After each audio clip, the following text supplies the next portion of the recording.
How good was Ash's Kalos team really?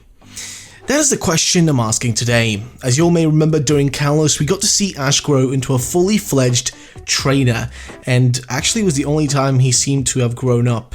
And the only reason that we didn't see him become the champion in Kalos was due to the writers not wanting him to become the champion, having his Greninja lose against a Charizard. Now, however, today, I want to explore how good Ash's Kalos team really was, what made it into the powerhouse that brought him all the way to the gateway to the top. So let's have ourselves a look at his whole team. So starting this off will of course be the Pokemon that always stuck by Ash, his trusted Pikachu. Now Pikachu is a strange little creature because it's hard to really put a finger on why it is so strong. I mean, it's been with him for a while, but it has moments where it's fully destroying Pokemon that it shouldn't be able to destroy, and other times where it loses to Pokemon that are weaker than it, you know, just like these inconsistent moments. Now the anime takes a bit of a different approach to the whole type matchup ID, since in the games it's all about, you know, the stats and such, whereas in the anime they're a little bit more lax about that. It's more about the battling and like the changes during the battle that are happening, you know, and that sort of stuff. Things constantly change during the battles, you know.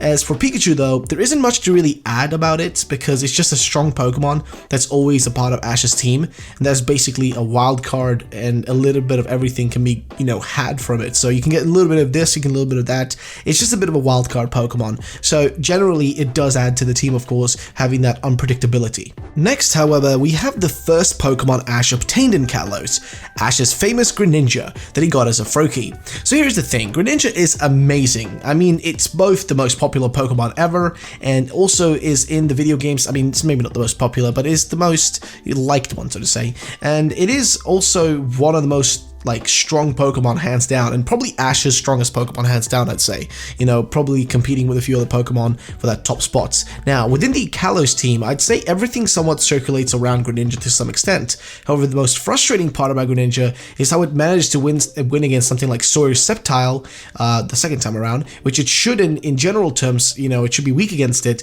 but somehow then loses against Elaine's Mega Evolved Charizard, whom it should be able to take down. Now during the episode A Full Strength Battle Surprise, and also all the way until the episode Seeing the Forest for the Trees, Ash and Greninja had a bit of a struggling time, and since Greninja kind of lost against Sawyer's Sceptile the first time around, however after this point Greninja pretty much dominated in most battles it was in. In general, I would say Greninja prior to this point wasn't doing the best, and was actually a little bit better before evolving into Greninja, but eventually reached its full potential, especially with the Ash Greninja form, which gave it an even stronger advantage. And as for its like moveset, it had an interesting combination of moves, with the two strongest ones definitely being Aerial Ace and Water Shuriken, and of course we can't forget how useful and really good Double Team was, and also how good it can be, right? And I would also argue this is one of Ash's strongest Pokemon in general that unfortunately couldn't reach its potential due to the bad writing, right? Just the bad writing of Pokemon caused this Pokemon to get snuffed off of its victory. That's literally the only reason that we didn't see it. It's because the writers decided it. If they hadn't gone the way they did, I think this Pokemon would have gotten the trophy, and Ash would have gotten his championship trophy, and we would have seen him raise that, you know, that trophy in Kalos and not in Alola, but it is what it is. However, let's go to the next Pokemon. Next up, we have Ash's second Kalos Pokemon that he caught, which was Talonflame, or rather Fletchling. Now, I don't think I need to do much explaining as to why Talonflame is a bloody powerhouse Pokemon, but as some of you may know, Talonflame in the video games is a beast of a Pokemon that can pretty much steamroll through people with Brave Bird and whatnot. Now, in his first battle as a Fletchling, it fought against Viola and her Surskit, which Fletchling managed to defeat in a pretty niche fashion. However, after that, her Revillon took out Fletchling and caused Ash to lose the gym battle. However, beyond that, if we look at it when it evolved into Talonflame, we can see a different story. During the double battle against Olympia, Talonflame works alongside Frogadier and take down Olympia's duo. However, against Zapdos and Moltres, we saw Talonflame struggle both times and not manage to win, but outside of legendary battles though, Talonflame does do pretty well. Like for example in the rebattle against Wulfric, where Talonflame, who finally had Flame Charge, managed to take out Wulfric's Avalugg.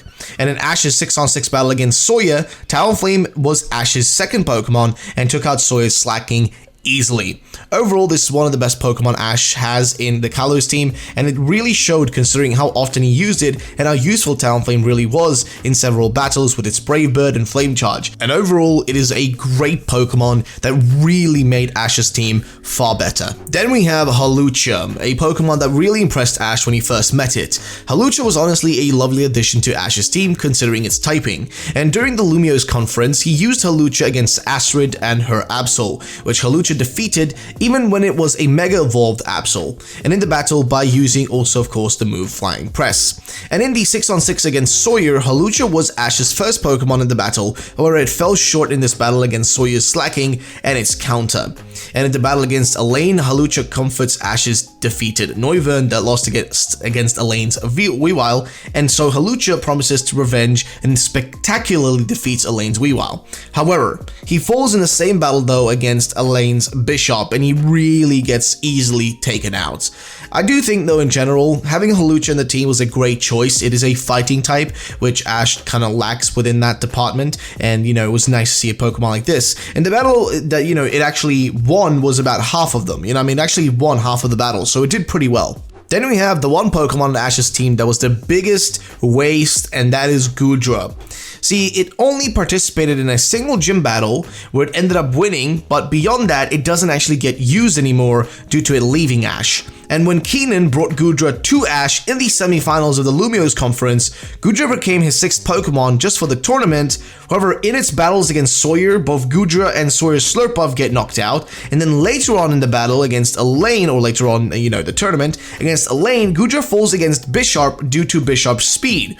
To be honest, this has to be one of Ash's kind of Pokemon that had the biggest wasted potential. And then again, it wasn't really his Pokemon when it was used in the conference. The only time it did good was before it was evolved, and once it evolved and left Ash, that's when you really just didn't see it get used at all or any usefulness out of it. I mean, it came back for the tournament and didn't really do much for Ash. It just fell hard, which is disappointing since it actually was a pretty strong Pokemon. And if you think about it, it was like the second time ever that Ash had a Dragon-type Pokemon. And now this was really different because he really doesn't use that. Now, of course, that's a little bit different now because he's got Dragonite, but honestly, it was just disappointing to see this Pokemon that had so much potential really not get any of that done. No work done, it just kind of fell flat. Then we have the Pokemon with probably the worst win rate in Ash's team, and that is Noivern. This Pokemon just breaks my heart because it could have done so much, but fell so short by such a small margin, honestly, each time. So it lost against the legendaries, against Zapdos in particular. There it got destroyed.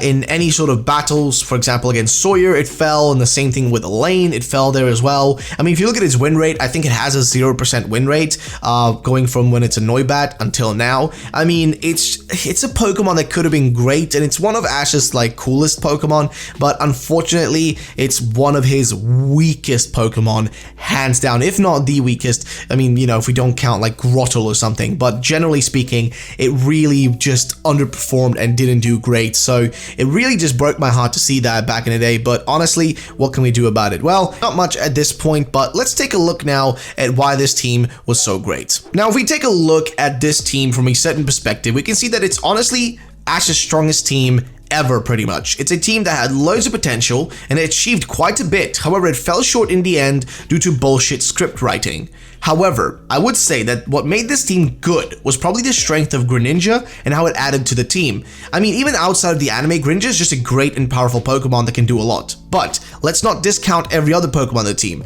Now, this team differs a lot from Ash's previous teams, and that's what makes it strong. It has a lot more diversity in the typings, which helps the team loads. And on top of that, the whole team was fully evolved, and he didn't have to deal with the struggles of having a mid-stage evolved Pokemon or a Pokemon at first stage that brought the team down when facing off against stronger opponents. Basically, he benefited off of the fact that he didn't have to use a Pokemon that was only in its first stage. And now, of course, we take Pikachu out of that equation as a Pokemon that's kind of just there on the first stage and will never evolve. You know, we just take that out of the equation, right? But if you look at his whole team there, it was all fully evolved, which is never really happened before, I'm pretty sure. And it was pretty cool to see that. And of course, the diversity in the typings made his team really good. Like, genuinely, look at his team, this one versus like some of the previous ones he had. It's really a big difference, and his team was great. So, to put it in perspective, what made his team great, and really good was the different sorts of types on this team, because it was a diverse team,